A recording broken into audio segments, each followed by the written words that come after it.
If you don't mind, please be seated. We're about to start with a wonderful video, and then we start into our program, okay? Sean, thank you.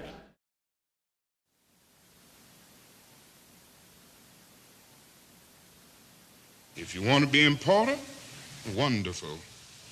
If you want to be recognized, wonderful. If you want to be great, wonderful. But recognize that he who is greatest among you shall be your servant. That's a new definition of greatness. By giving that definition of greatness, it means that everybody can be great. Because everybody can serve.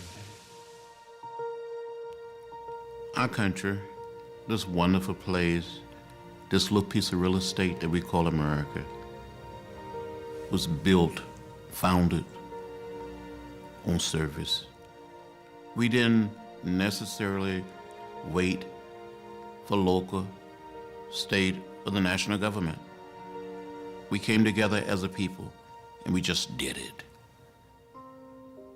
I was one of 4 6-year-old children, girls, to integrate the public school system here in New Orleans in 1960. When I look at the Norman Rockwell painting and I see myself, I always say that the lesson I took away was a lesson that Dr. King tried to teach all of us. And that was that we should never look at a person and judge them by the color of their skin. I crossed a picket line, a mob every day for a whole year. There was a woman there to greet me. She did everything she could to make my day fun. She not only taught me, but she read stories to me. We played games. I knew that if I got past the mob and inside of the building, I was going to have a great day. And it was because of her. So she showed me her heart. And I began to realize that there was no way she was like the people outside. I couldn't judge her the same way. And so I believe at that moment, I learned the lesson that Dr. King died trying to teach us. In 1957, when I was 17 years old, I wrote Martin Luther King Jr. a letter. Told him I wanted to attend a little college about 10 miles from my home, and this school didn't admit black students. He wrote me back and sent me a round-trip Greyhound bus ticket. I traveled to Montgomery. I saw Dr. King standing behind a desk. He said to me, "Are you the boy from Troy? Are you John Lewis?" I was so scared I didn't know what to say or what to do. And I said, "Dr. King, I'm John Robert Lewis." I gave my whole name. He was so inspiring. He was so moving. And somehow, in some way, I wanted to become part of that movement, and I did. For a long time, people fought to get the King holiday in, and it finally got achieved nearly 25 years ago. But it was sermons, talks, meetings, lunches, and one day I said to myself, this is wrong. If Martin Luther King were here, he'd say, that's not what I want on my day. I teamed up with John Lewis in the House and many Republican and Democratic colleagues of mine in the Senate. We felt that Martin Luther King Jr. was a man of service, and his day, the federal holiday, should be a day of service. A day to celebrate the life, labor, and legacy of the Reverend Dr. Martin Luther King Jr. My name is Paul Manning. I have the privilege of serving as the city's Chief Service Officer, heading the Office of Volunteers and Neighbor to Neighbor. And I'd like to give first a big thanks to some people who helped to make this day possible. Give it up for Miss Katie Lee over here and Brianna with Brookdale, as well as my colleague Jennifer Swenson, who has our AmeriCorps program. Jennifer, where are you? Back over there, thank you. And we want to thank Fort Lee, Colonel Townsend, and your crew for being here. The Baptist Ministers Conference of Richmond and vicinity for being in attendance as well. And also, the most important people, the residents of Brookdale Imperial Plaza. Anyone in the house from Brookdale? Yeah. All right, okay. Certainly many of us have our positions because you all were at the forefront of the civil rights movement.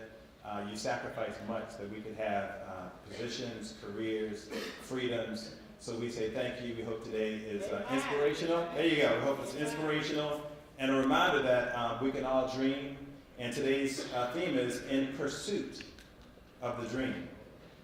So with that said, please join me in welcoming Mr. Don Jones, the Executive Director of Brookdale Imperial Plaza, to the podium. Good morning. A little bit about Brookdale Imperial Plaza. We are a vibrant and diverse community serving over 1,000 senior citizens every day. I have the good fortune to provide the leadership to an incredible team of professionals whose passion is to serve the elderly throughout the city of Richmond. It is the community's honor and privilege to have the city of Richmond hold this prestigious event here today and to celebrate and pay tribute to Martin Luther King. I'd like to welcome the many distinguished guests, the leaders of our city, and of course, welcome to all the servicemen and women who serve our country. It's very befitting to hold this event here today, as many of our residents, past and present, have served in leadership positions throughout the city and have led the way throughout the course of time.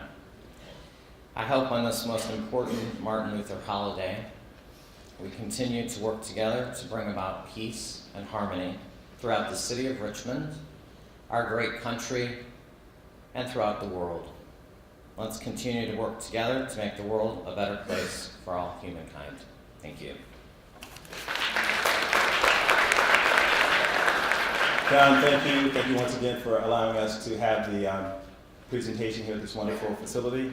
We also had scheduled to be here and give remarks Councilman Chris Hilbert, but Chris is not here as of yet. So we're going to have now Ms. Jessica Hall come up. Jessica is a member of our AmeriCorps program. She does a phenomenal job. She's going to come up and share brief words about herself and introduce Mayor Levar Stoney. Good morning, everyone. It is my honor to be here today, and it is an honor to be here and asked to introduce the mayor. My name is Jessica Hall, and I'm a person in long-term recovery from substance use disorder.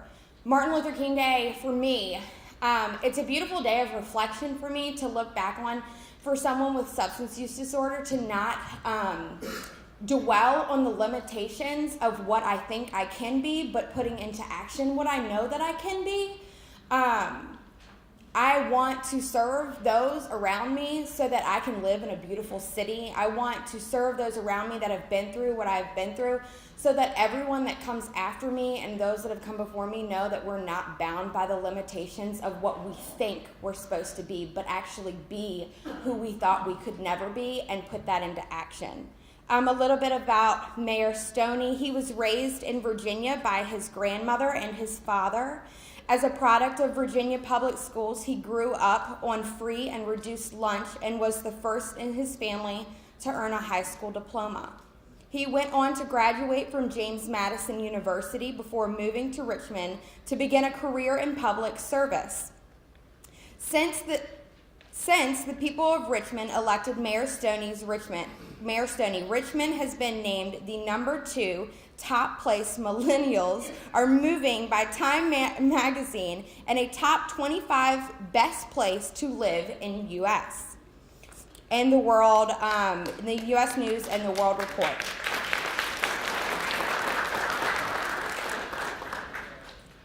The Richmond Times-Dispatch recognizes that Mayor Stoney as the 2016 Person of the Year. Indeed, Dr. King would be proud of Mr. Stoney. Please join in welcoming our mayor, Mayor Levar Stoney, to the podium.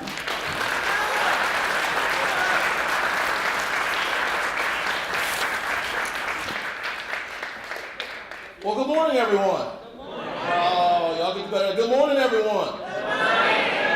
Oh, I heard Paige out front. She's ready.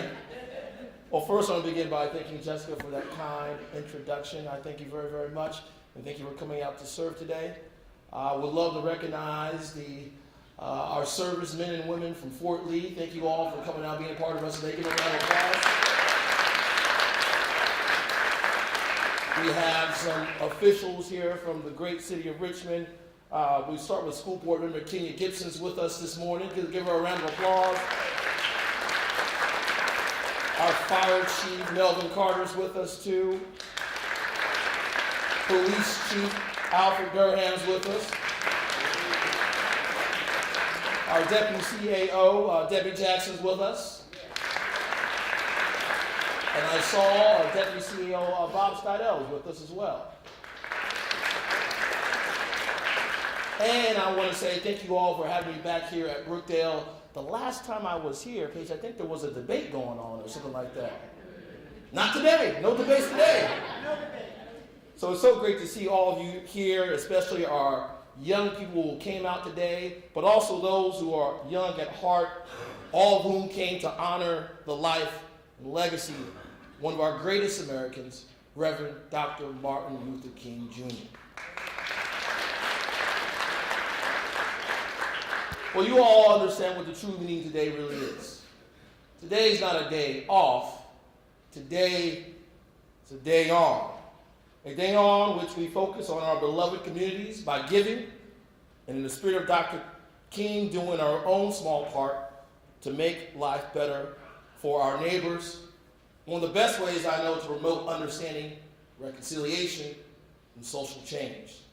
You know, there is not a day that goes by that I don't marvel at my privilege to stand here before you because of the past and opportunities afforded me by the actions of civil rights giants like Dr. King, Oliver Hill, people like Henry Marsh, and the accomplishments of men like former Governor Douglas Wilder. Truly, I'm standing on the shoulders of giants. But we still have work to do toward achieving that dream that Dr. King talked about. And in our city, we have to realize our vision to build one Richmond. And that is a place where you can live out your God-given talents regardless of what color your skin may be, where you may live, how much money you may have in your pocket, who you may worship, or who you may love. One Richmond is about everyone working together to create equality of opportunity that makes our city a better place for everyone who lives here. And as a city, we must recognize that we're only as great or only as strong as our weakest neighbor or our weakest neighborhood. You've heard the challenges we face and the obstacles that have long and at times impeded our progress as a city. But we must redouble our commitment and stand steadfast in dismantling the institutional injustices that have allowed generational poverty to persist in our city.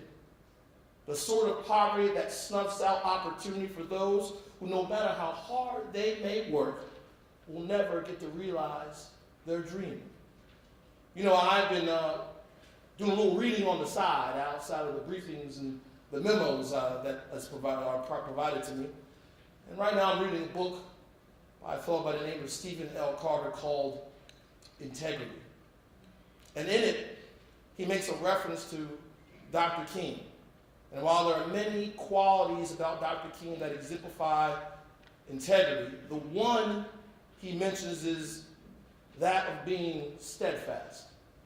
In other words, the author was highlighting not just Dr. King's principles, but his commitment to his principles and his willingness to see it through in the face of great adversity and personal risk.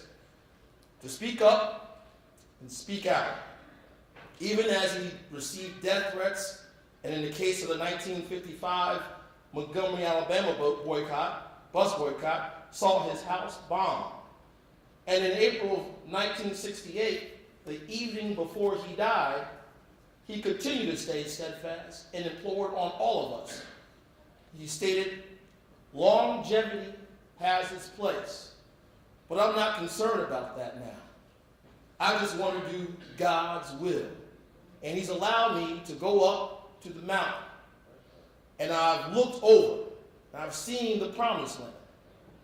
I may not get there with you, but I want you to know tonight that we as a people will get to the promised land. Dr. King was steadfast. We must be as well. And these, in the face of our local challenges, our national challenges, and especially during these times when our national leadership in Washington is practicing the politics of subtraction and division instead of the politics of multiplication and addition. No one person, no one government agency, no elected official can do it alone. But we can, together, I believe we can accomplish so much working together. The practice of politics of unity, the politics of hope. And the reason I believe that is because of the fact that I see you all out here today, ready to work, ready to roll up your sleeves and help your fellow neighbor. You all are ready to make a difference. You all give me faith, you give me hope, and you all know that hope is contagious. Working with intention, collaboration, and determination, we can and we will ensure equity for all and build the diverse and thriving community that shows the rest of the country what America is supposed to be about. Welcoming, inclusive, and forever hopeful for a better day. So let us go forward today and live as Dr. King did, courageously, daringly, and lovingly. I thank you all today, and I'm ready to get to work in 2018 to continue building one Richmond. Thank y'all so much.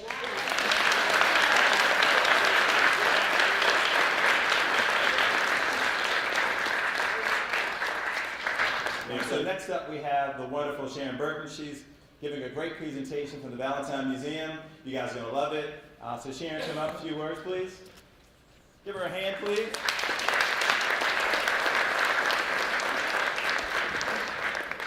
So good morning. I am delighted to be here once again. I believe this is about the third year that I have participated in this program. Thank you. I'm not as tall as Mayor Stoney. I am here representing the Valentine Richmond History Museum, and if you're like I am and you've lived here all of your life, you know that we commonly called it just the Valentine Museum. And I have been asked to share with you about 20 minutes, just a snapshot of the historical events that were a part of the struggles of African Americans trying to reach the American dream of racial equality, liberty, and brotherhood. And so my focus today will be on those struggles towards the dreams as it happened in Richmond. As I shared with Paul, I said, well, you know, this is the same presentation I've given over and over again.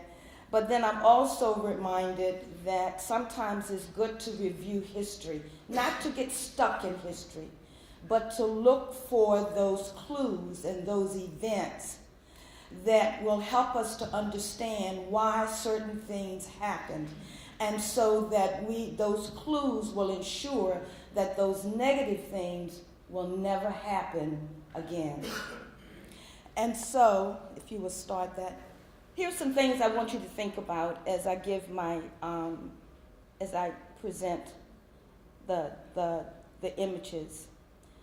In what areas do we continue to struggle for liberty, brotherhood, and equality? Do we struggle? What are examples that the dream for liberty, brotherhood, and equality has become a reality? And do you believe that Dr. Martin Luther King Jr.'s dream is achievable? And what does the dream mean for you? Next one, right here. Okay, great. So the life of blacks or African Americans began in Virginia. Who knows what year? 1619, exactly. And that's when Africans were brought here to be enslaved or serve as indentured servants. Virginia was once the second largest slave trade in this country. In fact, the slave market was in, who knows, Shockoe Bottom. Blacks continued to be enslaved until what year? 18? You're close. 1865. Great job. Next one, please. And although slavery ended in 1865, there were practices that ensured that racial equality did not exist. So, and then that began segregation. Was segregation legal in this country? Actually, the U.S. government either permitted or required states to pass laws regarding racial segregation. And the most famous of these involved an 1896 Supreme Court case named, very good, Plessy versus Ferguson. You want to come up here? You can do this. I love it. I love it. In which the court upheld the right of the states to pass laws requiring separate facilities but for whites and blacks, but those facilities must be what? If they were separate, they had to be equal. The segregation era was often referred to as the Jim Crow era. And the signs that you see before you meant that the lunch counters or the restaurants or the bathrooms were separate. In fact, all public facilities, particularly in the South and right here in Richmond, were separate, including the schools. Next. So, does this show separate but equal? No. Next slide. Not too far from here, a county, Farmville, Virginia. The top left depicts auditorium of Farmville High School. That auditorium was for whites in 1951. And the bottom right is the auditorium of Moton High School for blacks, also in 1951.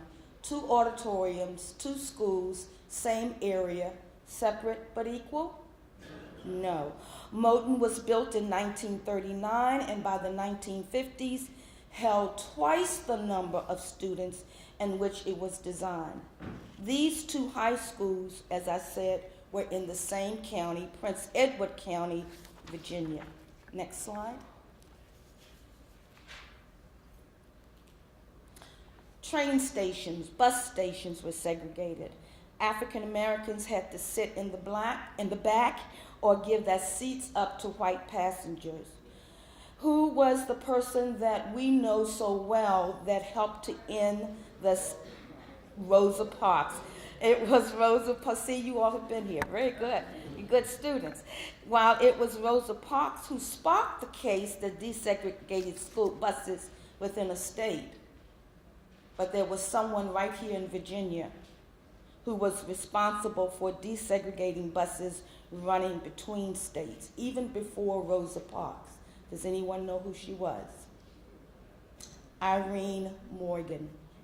Irene Morgan from Gloucester, Virginia, refused to move out of her seat on a bus ride from Baltimore, Maryland. Due to her action, segregation during interstate travel became illegal. Rather than ruling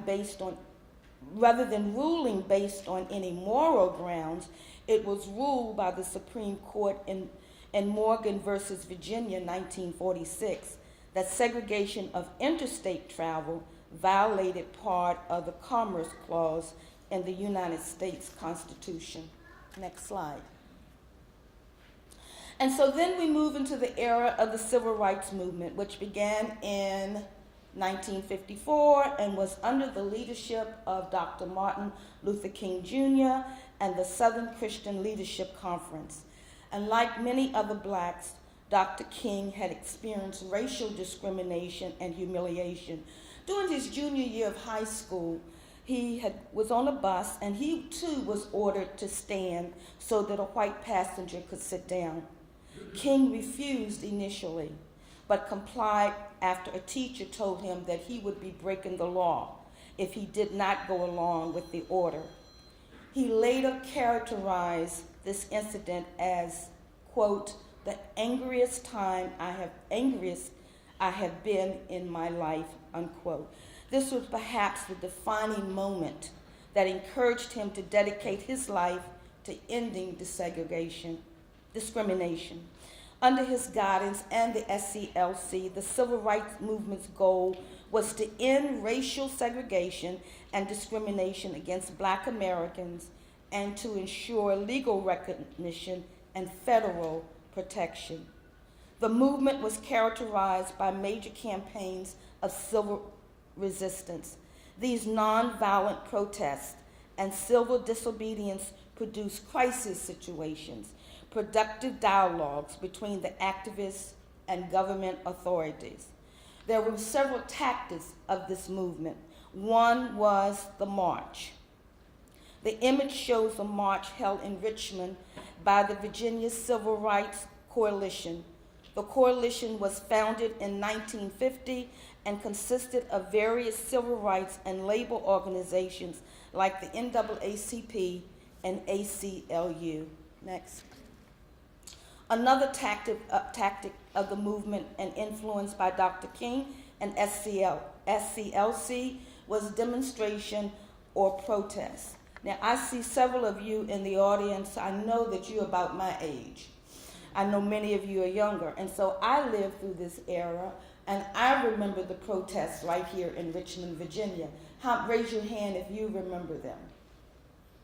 Okay. Raise your hand if you participated in any of them.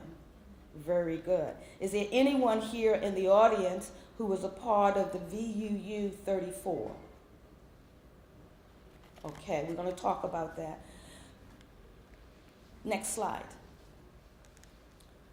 Does this look familiar? This is Tall Hammers, and you know we love Tall Hammers department store, but it was the target of protests beginning February 1960 by a group of Virginia Union University students. The students were inspired by Greensboro, North Carolina, as well as a recent visit by Dr. King to Virginia Union University. Amazing. Great sacrifices. Anyone have a dream in this place today? It's going to take sacrifices. He talked about diligence. He talked about dignity. Next slide. And also, next slide, please. Sacrifice. Mayor, was it easy to become mayor, or did it take sacrifice? Chief, take sacrifice, right, to be in this position. A lot of sacrifices. Next slide, please. You know, growing up, I always thought, for some reason as a kid, I always thought Dr. King was like 68, 75 years old. How old was he when he was assassinated? Do you know? 39 years old. But he took like 150 years and crammed it in 39 years with boldness. And so today is not just about, that speech was 55 years ago. Today is not just about inequalities and that dream that we're still pursuing. We still do have some inequalities. There's some systemic issues that have us where we are. But he was able to share his dream for the nation because he also, along the way in his life, achieved other dreams. For example, he got a PhD from what university? Do you know? Boston University, like 26 years old. Amazing. In segregated Jim Crow, he had the guts to pursue a PhD and got it. I think a lot of us in here, we have some goals, some dreams. Hopefully today is an inspiration for your own personal, that you might get to a platform like Mayor Stoney to make a difference at a higher level. That it's stated that the hyphen between a person's birth year and year of death, if that hyphen could talk, it would say, this was his or her life. The hyphen. Let's read this together. Like anybody,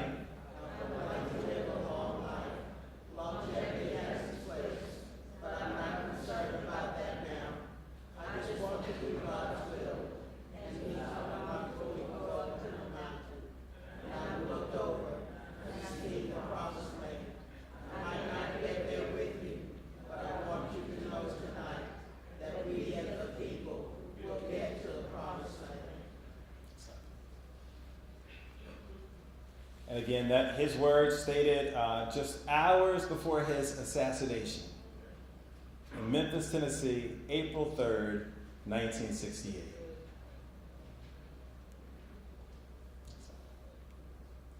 Okay, so right before we dive into the service projects, if you notice in your agenda, keeping with the time, it's 10:30, so we've got about 5 minutes. So I thought initially we might do a Q&A, a panel, and the question, I think maybe you asked the question, who actually, or maybe Sharon did, who in the audience actually walked through some of the civil rights issues, whether the sit-ins, protests, anyone, once again?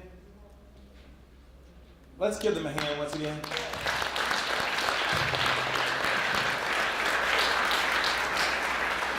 So with that, we move into our service panel because today is also known as not just MLK, but the tagline is a day on and not a day off. So today we're going to have a few hundred people doing different projects all across the city. And we're working in partnership with some groups as well. Some of our projects are, anyone ever been to Bryant Park? Anyone going to Bryant Park today? I thought it was going to be 38 and sunny. Coming in the doors, I think it was more like 28 and bleak. So we're gonna move quickly. So 15, 20 plus volunteers will be there helping to clean up the floodplain. The Charles Gilpin, don't know if you know this or not, there's going to be a brand new garden in the Gilpin area, going to be phenomenal, berries and all kinds of foods. So volunteers will be there helping to spread mulch, preparing for the new garden. Evergreen Cemetery, anyone ever, I know you've been there, ever been to Evergreen? Yes. So 100 plus volunteers will be there today, helping with landscaping, beautification, market recording and research.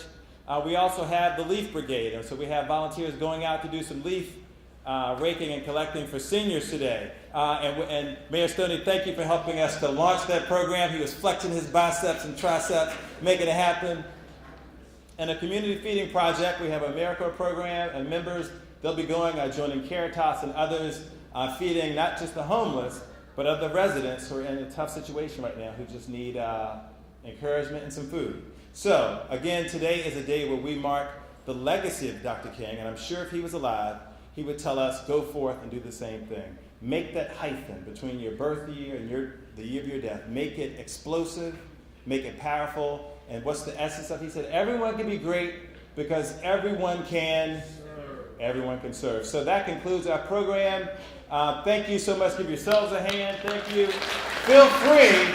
We were very intentional to make this an intergenerational gathering. So please shake some hands. Say hello to some people, okay?